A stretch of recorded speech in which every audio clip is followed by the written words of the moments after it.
Welcome to Career Cravings with your hosts, Dev Ramcharan and Megan Reed. If you crave a better and more satisfying career, this show is for you. We're broadcasting live on Bold Radio Station every week. Now, here are your hosts, Dev and Megan.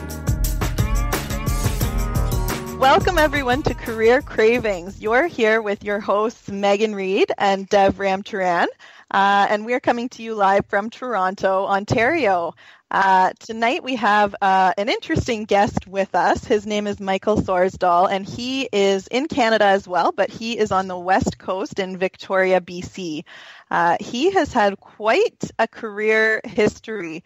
Currently, he is a psychotherapist in private practice, and he's also serving as a commander in the Naval Reserve.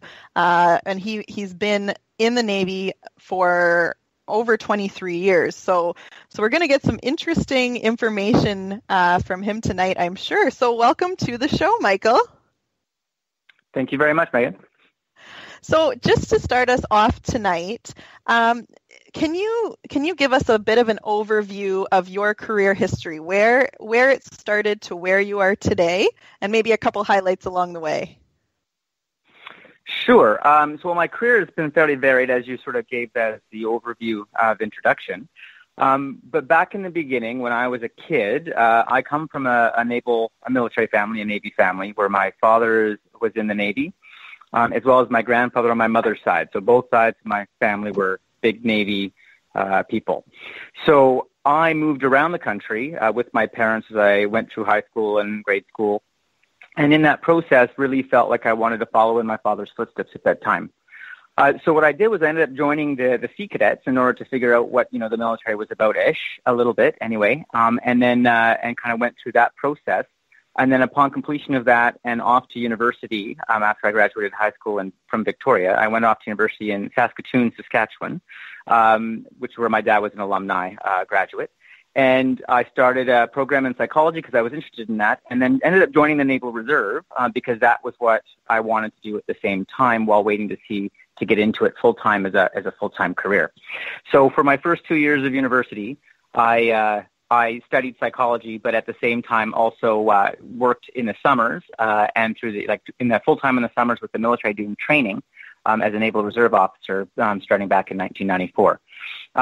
Once given the opportunity to transfer into the regular force, I decided to do that. So I actually left university and transferred into the regular force Navy as a full-time naval officer. And during that period of time, I did some great experiences. I deployed to the Arabian Gulf back in 1998 for one of the operations Mercator that we had done, which was a UN embargo against Iraq. So we did a lot of inspecting containers and stopping ships that were going in and out of Iraq in the Gulf. And we did that for 6 months in 98.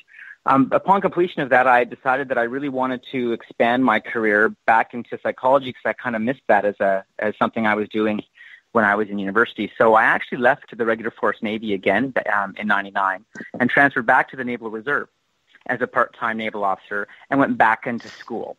Upgrading and studying while at the same time doing some contract work with the military to pay my way through that.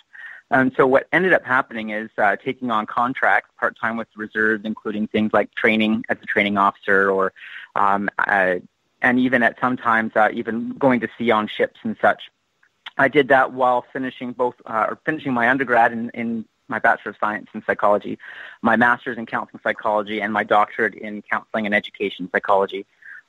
Throughout my time frame, I took many services and jobs within the military, which also included things like the commanding officer of HMCS Brandon and HMCS Whitehorse, which are maritime coastal defense vessels.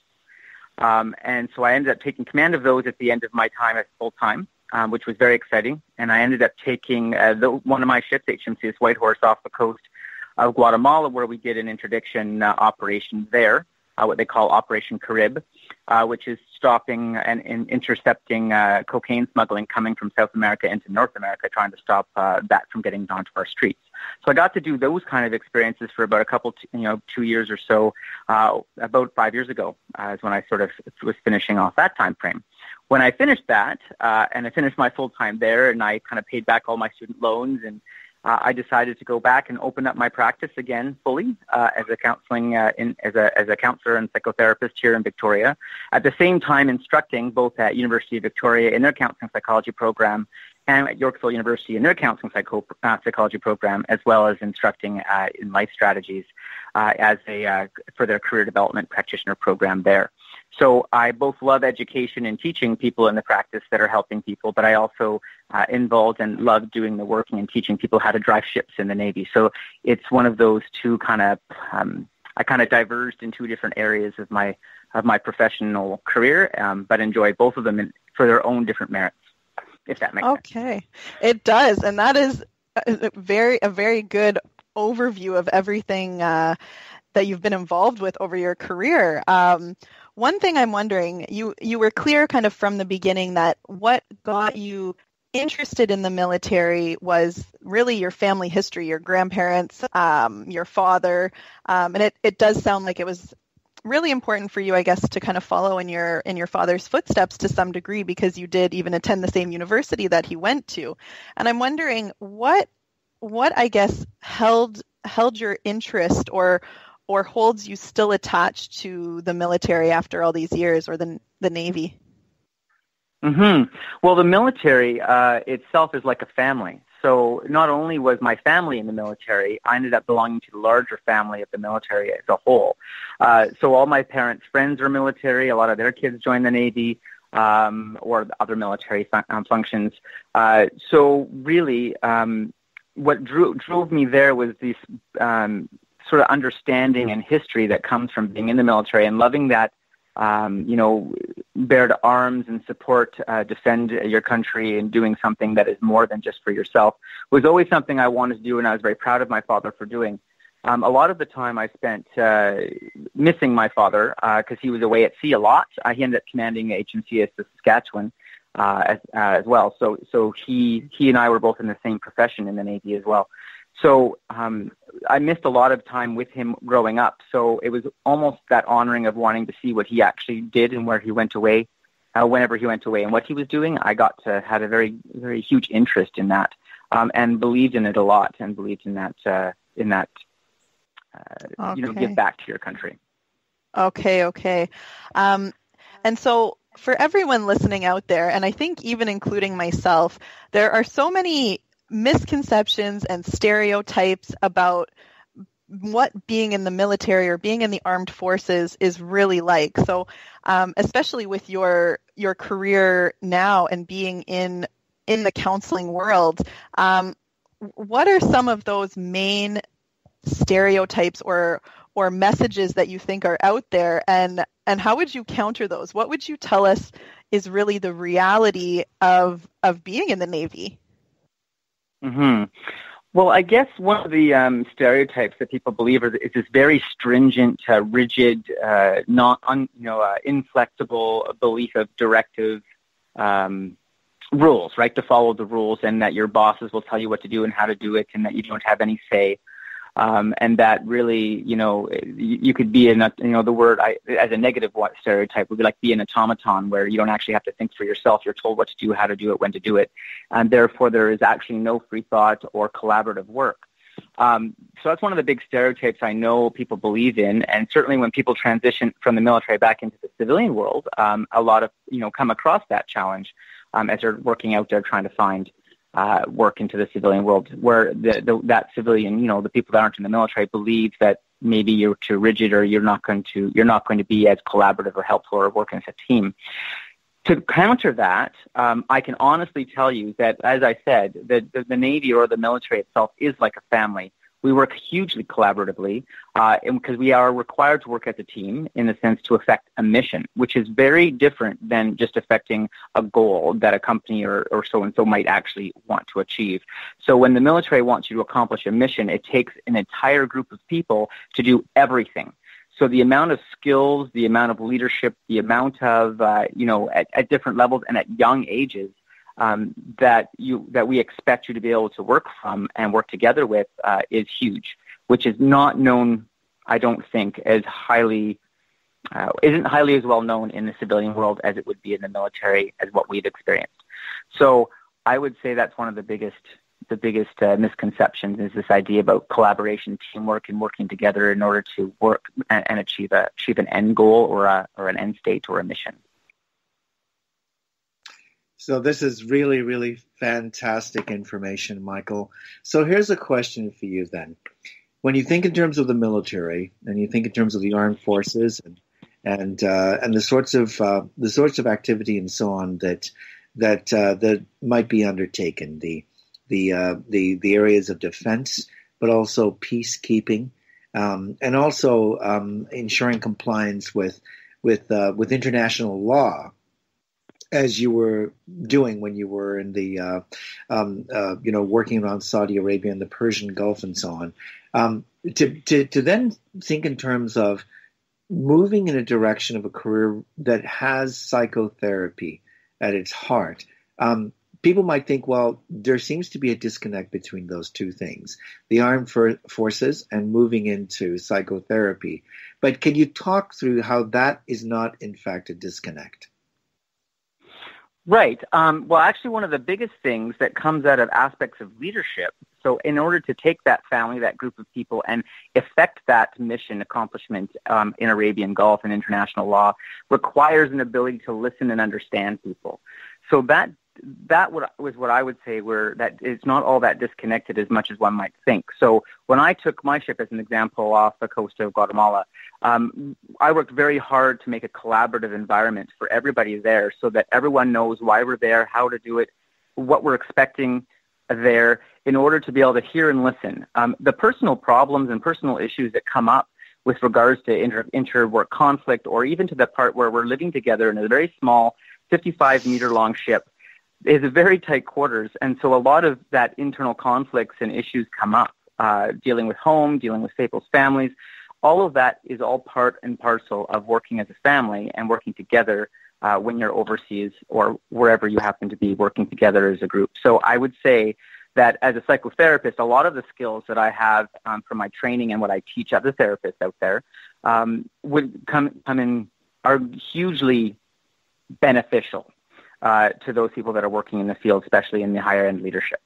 Got it. So would you say then, Michael, that in psychotherapy and also to be highly effective as a leader in the armed forces, a high degree of emotional intelligence is required because you're continually engaging with people, understanding their emotions, and in fact, understanding their emotions on the ground in a highly stressed or very fragile situation could actually be key to saving your life and the life of others too. Would you say that's the case?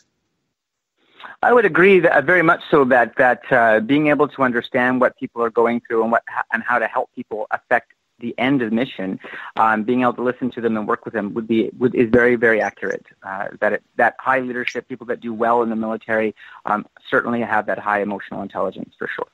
Yeah, Michael, one of the things that I'd love to be able to get your thoughts on. For people that are returning to civilian life from the military, from the armed forces, from the Navy, sometimes that transition and reintegration can have its difficulties. And part of it is people's stereotypes, for sure. There's no doubt about that. But if you were to give people advice on how best to support loved ones or colleagues who are reintegrating into civilian life, what kinds of things would we be able to do to help those people? Well, actually, that was one of my big focuses in during my doctoral dissertation, was looking at helping people transition back from deployments or even from the military back into civilian life in general. One of the big things that I found as a result of my research, but also as a part of working with people in the military as they transition out, is not only to try to put aside the huge stereotype that all people in the military suffer from PTSD or trauma, which is not indeed the case. However, there is a large portion of it, and they are receiving help. And just because someone has a PTSD or trauma-related symptoms does not make them have an inability to work in the civilian career. That's the one piece I would like to make sure I pushed forward, to be able to support people and know that people can be highly beneficial and highly valuable in the civilian workforce from the skills and knowledge that people have from the military training. More than that, because of the exposure at such young ages to high leadership, stressful demands, and being able to actually work with people to accomplish a job, I think what the civilian world as a whole could do better with is understanding what skills are transferable, truly transferable into the civilian world, into the areas of leadership. Not just, oh, you were in the military, therefore you must know how to do security, as an example, and that's all you can do. That people can come into at any level in any organization and come in with huge amounts of beneficial skills and abilities that have been drawn out of that work, that training, that focused teamwork ability to work together and utilize and build on strengths to bring that into the workplace, whether it be whatever type of workplace that happens to be. So just to know that people in the military bring with them huge amounts of skills and benefit. And on top of that, those that are even the reserve people that work part-time still and are working within the civilian organizations as well, to also know that is a huge benefit as well. That the time that they spend working with the military on the side, like the 2 weekends a month or 1 weekend a month and 2 evenings a month or so to do that training and maintenance and go away for a couple of weeks every summer to maintain their training. That information, that skills, those knowledge can be hugely beneficial to any organization that's employing both ex-military and currently serving reserve force members. Okay, so I think you hit on another really good stereotype that people should be aware of, that there are all these transferable skills. And I think that is really an important point for anyone listening, military or not, that you have to be aware of what those transferable skills are in the experience that you've had and where those skills could be used somewhere else moving forward in a different position. From your perspective, Michael, what would you say your biggest transferable skills were coming out of the Navy and moving into the counseling world? I think the biggest transferable skills that came for me was group facilitation skills. For me, directly attributable, that I drew from working with groups and teams within the military, that I was then able to facilitate therapy groups and counseling groups and psychoeducational groups. And it came very naturally to me to be able to work with people and integrate and create a cohesive unit team in order to accomplish whatever those group goals might have to have been. So those are one of the biggest ones that directly attributable to psychotherapy or counseling itself.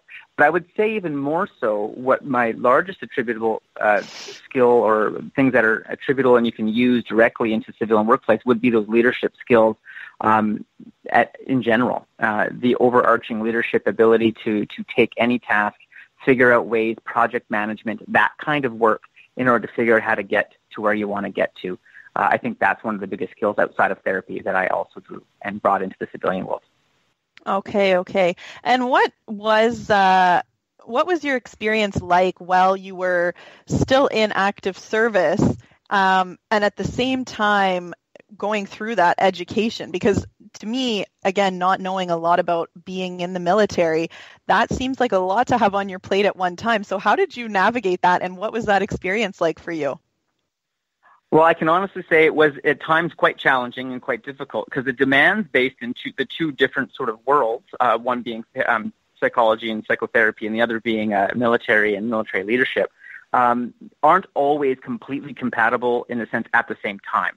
So there are certain demands, certain structures, certain regulations, certain ways of being that are expected, anticipated, and used within the military in order to accomplish different tasks, which are not the same as what you do when you are being more collaborative in a group-based therapy group or even individual counseling where you're doing more of the reflective listening.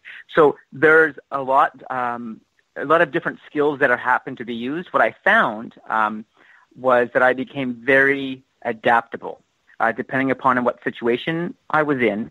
And I found that I drew skills and attributes from one world into the other, and it worked really well. So that's where another part that I thought was interesting was, like, for instance, listening to somebody and going through that, and then when we start brainstorming or kind of working our ways out of that, we're able to be more directive when you take a directive approach with counseling than having to be completely passive. So I was able to use elements of my directive nature that came out of the military.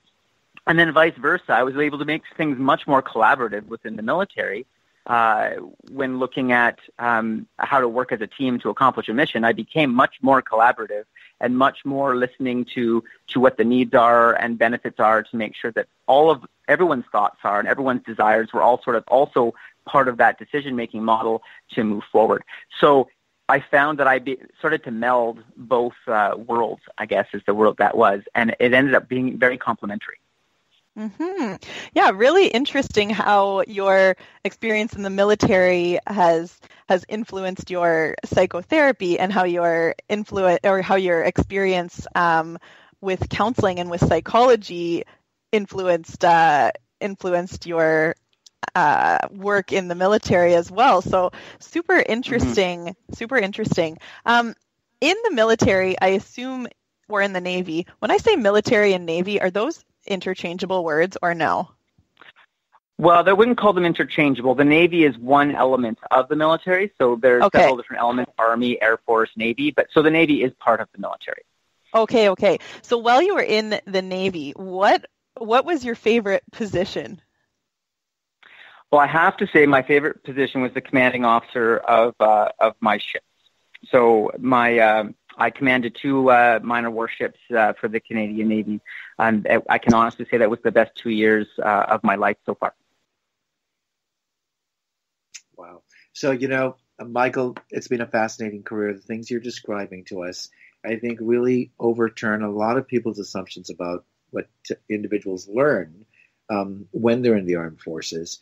And I imagine, it's really important. I know we've been talking a lot in general terms with respect to the sorts of things that people learn when they're in the armed forces. And the reason is that there are so many people that are moving from the armed forces back into civilian life and from civilian life back into the armed forces again. But I imagine, as I listen to the things that you're saying, that things like project management, just plain people management, team development, crisis management, deep problem analysis and root cause analysis for things that need to be sorted through and then put back together again. Group facilitation, you talked about that in work that you've done in the Navy, and really wonderful leadership skills that you were talking about yourself earlier. Compliance management, because there's a significant amount of red tape, bureaucracy, requirements, and regulatory frameworks that you need to be aligned with and in compliance with as you're doing the work that you do. There's, as you said, deep collaboration across teams. Cultural sensitivity appears to be something else too. For you to be in the Persian Gulf or to be, off the coast of South America, et cetera, there's got to be some kind of understanding of cultures outside of your own so that you can work within them, demonstrate respect, and be effective in interacting with these cultures. And above all else, what you talked about is the versatility, the tremendous adaptability that comes with working in the armed forces. Materials management, procurement, all kinds of things related to leveraging and using complex policies. But above everything else, I think anybody coming from the armed forces has had the kind of experience that prepares them to be able to easily move into leadership roles eventually. And I'm grateful for the fact that you've been able to share those kinds of things with us. So psychotherapy is the direction that you went in the direction of, which means you've got a deep desire to understand and to be able to work with those things that motivate individuals and those things that make individuals effective. If there was something that you would like to say you want to have as the theme of your practice as a psychotherapist, a practicing people helper, what do you want that theme to be? Mostly my focus and theme would be transitions. So I use that term broadly. Transitions being any type of transition that's needed in order to move from one area into another. So I'll use an example, career counseling, but also crisis and trauma counseling. Those types of things, any type of transition work that needs to be looked at is certainly going to be the theme that I end up looking at in my personal private practice. Well, it sounds like you're going to be highly successful working in this particular field. Thank you. Okay, so I'm going to switch gears on you a little bit. one thing that I am wondering about as I hear you talk is something that we ask a number of our guests, and I am wondering, what is career satisfaction for you, and what keeps you fully engaged in your work, Michael? I would say the biggest piece that keeps me motivated in my work is seeing people be helped through whatever process or transition or whatever issue they end up dealing with and working in. So that worked both in my military and in my counseling careers so far. So helping anybody achieve the next rank, if it was in the military, achieve the next position, to grow and develop. One of the positions I held within the military was the deputy commandant of the fleet school for a small chunk of time, a couple of months, which was a big thing about helping people learn, grow, achieve, and take that next step into their next trade level. And in the counseling world, of course, it would be the same thing. So watching people grow and learn, whether that be in a personal development or whether that be in a professional development or whether that even be in their own personal, professional development, or even if it's their own educational development, because that's also one of the draws that I have by also teaching in institutions, teaching both undergrad and graduate courses in institutions, is also that desire to help people move, transition, and move forward. Okay. That makes a lot of sense, and I think that's so interesting. This is something that I come across a lot in career counseling, is picking up on those similarities between two careers that may at first glance seem so different and so unique, but really underlying both of those careers, the purpose for you is so similar. And that's why when we're working through career counseling with individuals, it's really important for us and so helpful to really dig in and get a sense of, what do you see your purpose as? What is it that you want to accomplish? And you can achieve that in so many different ways. And I think your story and your example is such a perfect case in point for that. I'm wondering, this is another one that we ask a lot of our guests, and I'm wondering if you could go back and talk to your 21-year-old self, what would you say to them with everything that you have learned throughout your career? And you have had quite an interesting career. What would you tell your 21-year-old self?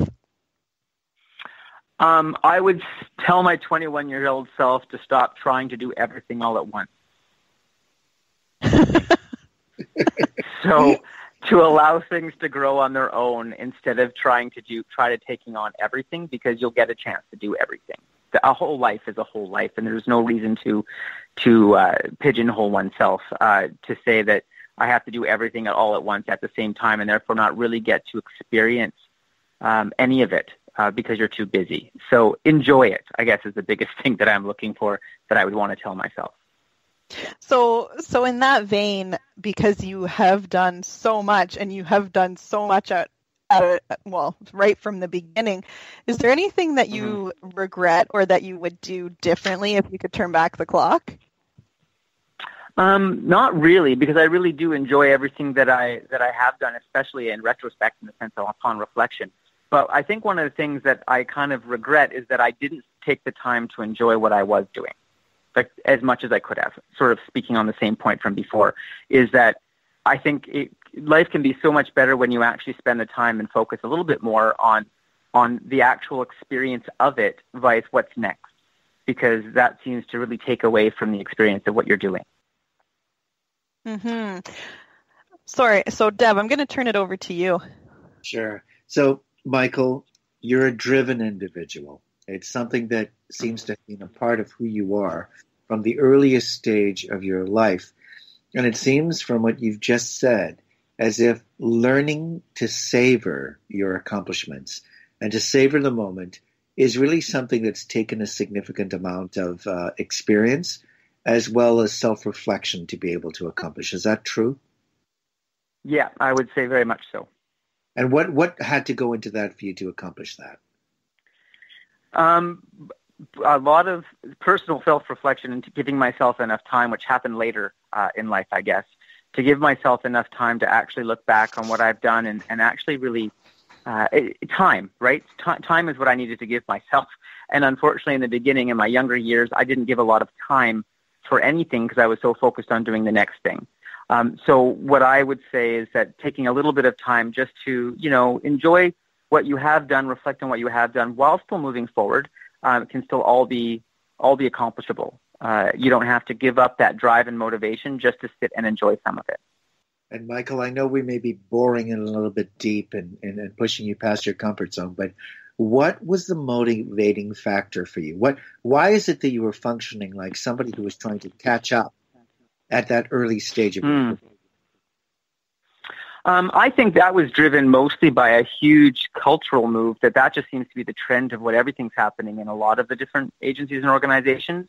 It was always about doing things a little bit later for me. So as an example, I went to university right away, but I left that and joined the Navy and took 3 to 4 years off before I went back to school. So then I felt like I was behind from the age group that I should have been when I was in it.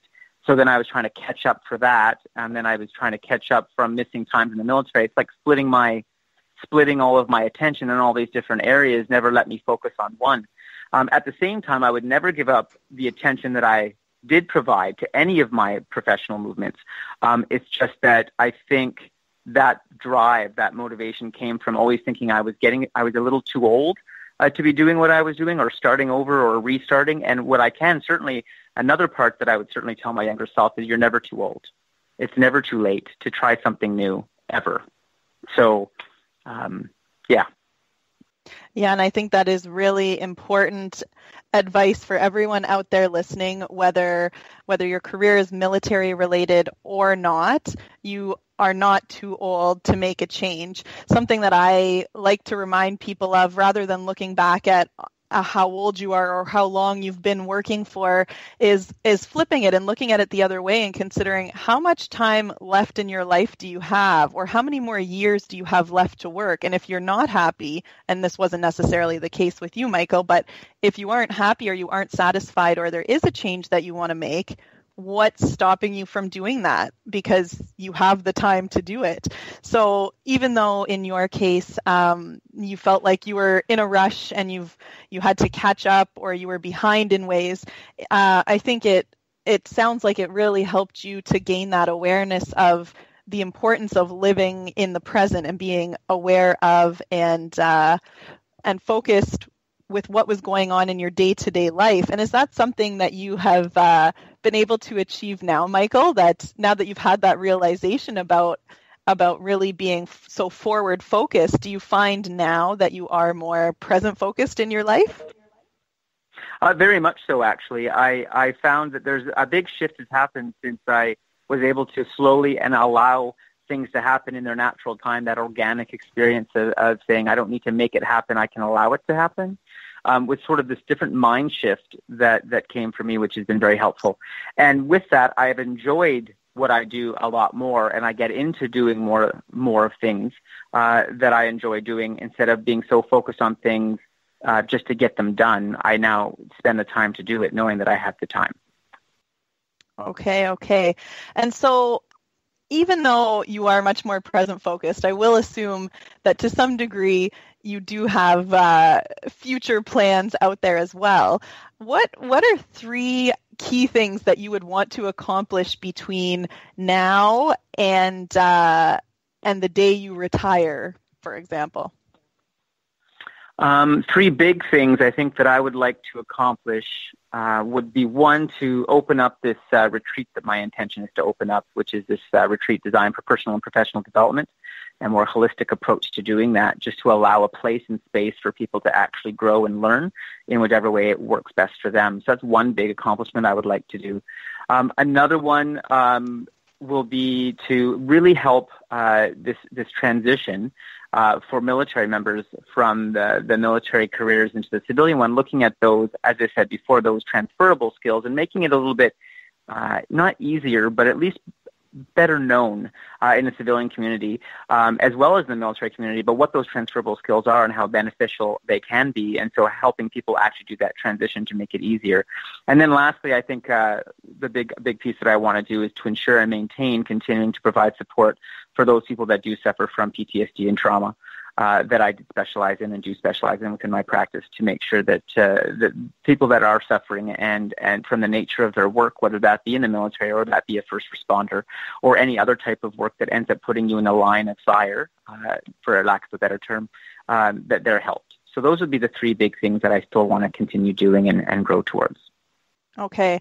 And so kind of in that same area, I guess, I'm wondering for people that are coming out of the military and returning to civilian life, is there any key information or key advice that you would have for them? I know earlier in the show you gave some advice for people who may hire people coming out of the military, but I'm wondering for those people themselves, what advice would you have for them? Because it's obviously something you've been through yourself, and as well, it sounds like you've worked with a number of people who have gone through that transition as well. So are there any kind of key themes, and I guess based on those themes, any key information that would be really helpful for people moving to civilian life listening today?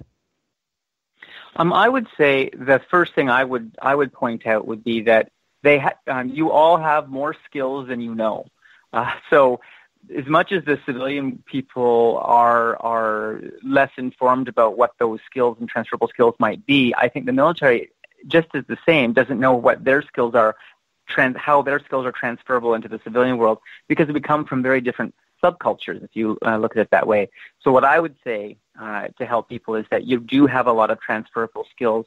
Look at everything that you do, everything that's been done, everything that you've accomplished, and everything that you've been through to find what are the greatest experiences, knowledge, skills, and attributes that could be beneficial anywhere. Because I'll say a lot of people don't get the experiences and exposures to the skills and pieces of information that people in the military get. So that actually makes you valuable by someone that has to try and just go into a low-end job because there's nothing else that they can do, that there is valuable skills that they own. Okay. So really on both sides, for employers and for people coming out of the military, it really is that key message about transferable skills and being aware of what your transferable skills are. And for people that have never been in the military, that understanding that there are so many strengths and unique experiences that lead to some really strong skill sets. I'm going to change gears on you a little bit. And I think it's mostly because I have never really spoken so in depth with someone who's been in the military. But I'm wondering if you could snap your fingers and change something about the world we live in, what would it be? If I could change the world we live in. See, that's a hard question. I know. I would say, I guess the biggest thing would be is that collaboration and cooperation, if they were the paramount things that people did and worked for instead of the tendency to look uniquely and individualistically at something, I think that would change the world drastically. Oh, that's a very powerful answer. That is a really good one. And kind of stemming from that, I guess, what if you ever had a child, what would you teach them about work and what it means to work? What does that mean to you? Well, work is just one component, a huge component, but one component of living. So work, to me, I think if I was to have a child, what I would try to instill upon them is that, one, you can do not anything, but you can do. It's never too late to do anything that you would want to do if you put your mind to it, be one, but to enjoy it, to find something you enjoy doing. Don't do it because someone else told you to do it. Don't do it because it's because of an external factor or source. Do it because it's something that you enjoy doing. If you find that connection to passion and work, then you will love to work instead of having to just work to live. Wow. Those are some beautiful answers, Michael. We're really putting you on the spot with some of these questions too. And we're making them deliberately hard because, you come with a depth of experience and also a depth of insight that I think we really want to be able to take advantage of under the circumstance.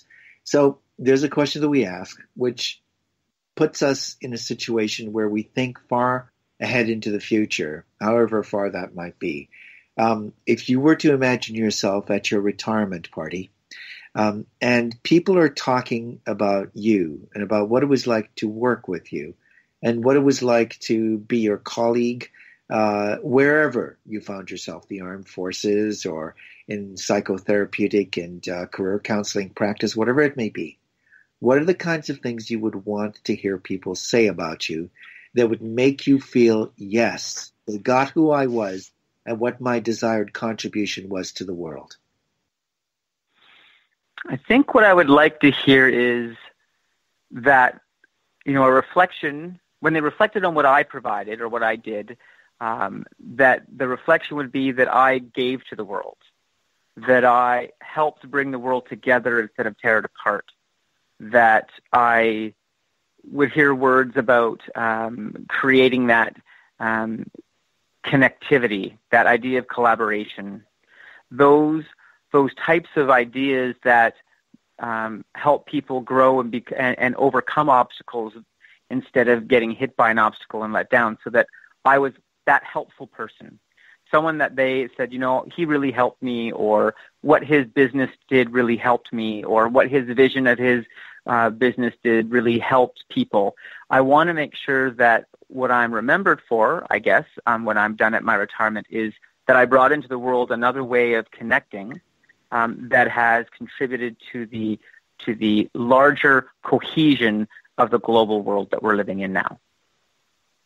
And what would you not want to hear? What would you feel would really greatly disappoint you if you heard those things said instead? Well, one of the things I think that would kind of, almost the exact opposite to what I was wanting to hear was basically saying he was in it for himself or he was in it for the money. Or he stepped on others to get to where he got to. That would be the something I wouldn't want to hear. Okay. Wow. Well, I'm telling you, from everything we've heard so far from you, Michael, I think you're absolutely going to achieve the things that you've said you want to be able to achieve, the things that you want to hear at your retirement party. And I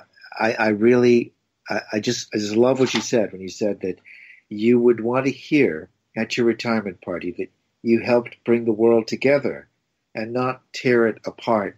Now, I know that you didn't pre-think that because it was something that just came spontaneously out of you, but it's an extremely telling aspect of who you are as a person, the integrity that is innate to you, and the good character that really you've brought to everything you've done in your career to date. If you were to think in terms of the best possible advice that you could give to anyone listening to this program, especially people who are struggling with depression about their accomplishments in their careers, or feeling stuck, or feeling that they have terrible career cravings that can't be satisfied, what would be the advice you would give to them? I think the biggest piece of advice I would give is that it's never too late to find joy in what you do, and to take the initiative to find a way to love what you're doing with your life so that you can find that synchronicity, and that there is really nothing that stops us from doing that except ourselves. Wow. Yeah. Megan, over to you. Well, I just have one final question before we go to our break today. I think I'm kind of in awe and a little bit inspired listening, and I think something you've said just made me tear up a little bit. So anyways, my last question for you today, Michael, is what are you most grateful for? I think I'm most grateful for the opportunities that those that have come into my life have provided me, whether that be through connection through work or whether that be through by family. The support and opportunities provided have been phenomenal in my life. So that would be the one thing that I think I would take away with that. Okay. Okay. Well, with that, I just want to thank you very much for coming on the show tonight and sharing with us, Michael. It has really been a pleasure to speak with you, and I say that on behalf of Dev and I. So thank you again very much. And with that, we will go to break. Great. Thank you.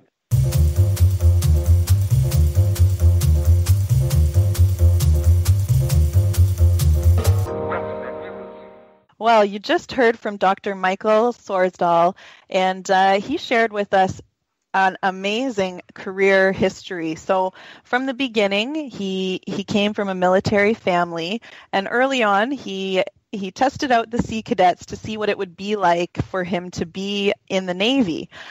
He did follow in his family footsteps and choose to move into the Navy, and he served as a ship captain for a period of his career. He also followed in his father's footsteps and went to university in Saskatchewan, and he took psychology. So hearing that for me was a really interesting experience, because to me those things sound so different, but like you heard tonight, there are so many similarities between those two career paths, and really at the heart of it is helping others. So I think that is a really powerful and interesting message to get out there. A few key things that Michael spoke about was first of all, some of the stereotypes that are out there about the military. And I think one big thing that he touched on was really the fact that the military is so collaborative, and it's really like a family. And when you're executing a mission, it's not just a goal. It really is so much more than that, so much bigger, and it requires so much cohesion, communication, leadership, really all of those elements and those skills and working together. And throughout the time we spoke to Michael today, that was something he hit on over and over again, is really that element of collaboration and cohesion. And that's something that really plays into his role as a psychotherapist and as an educator, that he can bring that collaboration and bring those leadership skills, and as well as that, his understanding of actually going through the life that he led in the Navy, as well as that transition to civilian life, and what was that like, and what was the impact of that. So anyone out there that has been through that sort of transition or any other transition, that's really where his focus is now with his practice, with his psychotherapy, with his education, really digging into those transitions. So for me, it was just, I think, again, highlighting that how everything in his career, even though at first glance it might seem so separate and transitory, really isn't, because those transferable skills, and that was another key thing that he hit on a few times, whether it's advice for employers or employees, or, well, I guess employees who have come out of military life and are moving back into civilian life to a regular position or job. Be aware of those transferable skills and highlight those transferable skills, because they are such an asset, and they are so strong and unique that they really can put you a step above, even if you haven't worked in a day-to-day 9-to-5 job or position.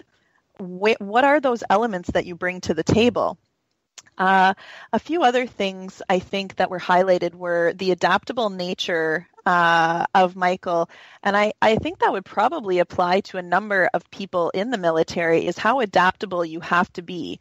So that's, I think, some good advice or good understanding for people who are considering a career in the military. That ability to be adaptable is really key.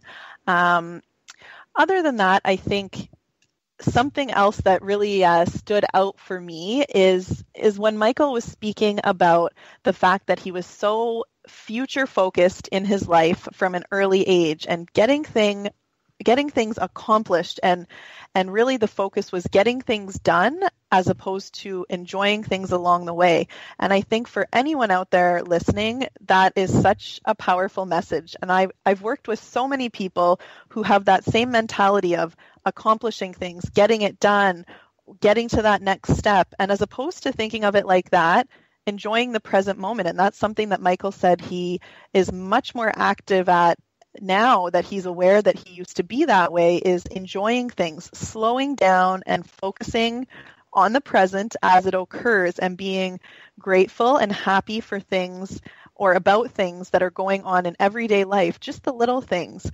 So you don't get to that point in your life and you look back and think, well, that was no fun, and why didn't I pay attention? Because that was a great period of my life, but it didn't seem like it while I was actually going through it. So I think that is some really, really key advice. I think the biggest thing for me that was so nice to listen to and just genuine was Michael's underlying goal really throughout his whole career of helping others grow and helping others overcome and transition, become their better selves, and not just impacting people individually, but helping people on a larger scale and helping the world, I guess, at large connect, work together, be collaborative, as opposed to being individualistic and out for oneself, rather coming together and working for the collective good. And so through helping individuals, that's what he would want to inspire those people to do. And of course, he wants to help them in their individual life, but in doing so with the hope that it would impact the greater good as well. So with that, I will turn it over to Dev just to give his reflection of his experience of today's show. And after that, he will close the show as well. Thank you very much, Megan. You know, we have a lot of guests on this show, and every one of them brings a kind of uniqueness that really makes you feel a sense of privilege, having walked a short distance with them as they go through their career path and share the best of who they are with us, for both of us, but also for the individuals who listen to our program all around the world. And by the way, we'd love to get your feedback. So send us your thoughts, send us your feedback on these shows, send us your feedback on what we've learned from Michael today too. That would be just wonderful to get. What do I get when I listen to someone like this speak to us? Well, one of the first things that really rings through with tremendous authenticity and power is that this is a man who has got a great respect for tradition. He's got a tremendous respect for the work of those who have gone before him. It's often the case that if you talk to people whose parents or parent has been involved in the military, that there's almost an underlying resentfulness at that force out there that stole their father or their mother from them and prevented them from having the amount of time that other people's kids might have had with them. But there's not even one snippet of resentfulness in Michael. Instead, what Michael chose to do was to see the great things that his father was doing and accomplishing in the Navy, and to develop a desire to have the same sorts of accomplishments and achievements for himself. He's talked about the stereotyping that comes with people who have worked in the military, worked in the armed forces, worked in the Navy, the Air Force, whatever it may be. When they get back into civilian life, and there are only one or two things, which they've probably seen on television and in the movies, that give them a sense of what being in the military is all about. And these things are easily overturned when people are actually able to see people who come from the armed forces into civilian life and really display all the rich things that they've learned as a portfolio of skills while operating in these circumstances. And one of the biggest things he talked about was the ability to learn flexibility, the ability in the moment to be able to come together with a team and collaborate together in order to solve complex problems. One of the things that stands out for me is that Michael is the kind of individual that you would describe as the quintessential Canadian. He is not about breaking the world apart. He talked about the fact that what he wanted to be remembered for is, in his words, I helped bring the world together and not tear it apart. And that was something that was an incredibly Canadian statement. It's at the heart of the Canadian psyche. It's at the heart of those policies which have supported Canadian peacekeeping around the world. And people like Michael, in fact, would be examples of that kind of work as it is fulfilled and performed all around the world, quietly, humbly, behind the scenes, and with devastating effectiveness everywhere it's actually seen, and respected by the military of countries all around the world because of the manner in which it's done and the attitude of mind that is demonstrated in the performance of those duties and tasks. Everything that he says and has said in his interview would work together to build that profile of the classical Canadian military personnel, the individual who goes out there to serve, to protect, to heal, and to pull together circumstances that might be fraught, fragile, and involve intense and incredible danger. Michael has performed in his career like a man in a hurry to accomplish something. And sometimes the speed and the force which he has dedicated to achieving those goals may have left people around him a little bit out of breath. And as he sometimes struggled to actually get everything achieved that he wanted to achieve, and sometimes found that he was not savoring the moments and savoring his accomplishments after he'd accomplished something, I imagined it was just another laurel that he threw behind him without adequately pausing to consider what he'd actually done and the incredible gifts that he had demonstrated in achieving those things.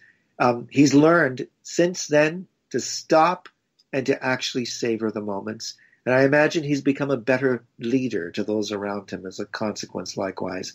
In spite of that push, in spite of that incredible drive that he's demonstrated in his career, there's at the same time a deep compassion, a warm, empathetic heart as it relates to the needs of others. And I imagine, given his story and the story that his story tells about him, that he is the sort of individual who would have been naturally adept at understanding points of view completely different to his own and diverse in many, many ways, so that he could see to the heart of people's needs, desires, ambitions, fears, and address them. I think this helping aspect to who he is what has naturally driven him in the direction of psychotherapy and the psychotherapeutic process of repair, of engagement, of coaching, of supportiveness in order for people to find their best and their better selves. And his ambition, which is to create a retreat that does exactly that, harmonizes totally with the individual that we've seen and come to know a little bit as we've gone through this conversation with him. Michael Thorsdahl shows us the best of what we can be when we work in support and service to other people. The thing that he was in horror of hearing, if he ever heard it, was that he did what he did only to look after and care for himself, or he did it for the money. That's not something that drives Michael. What drives him is service, strengthening other people, seeing them go to the next step that they need to go to, and having some sort of excellence in their lives. He knows the mistakes that you can make when you drive too hard. He also knows, on the other hand, the incredible accomplishments that anyone can make once they put their minds to it.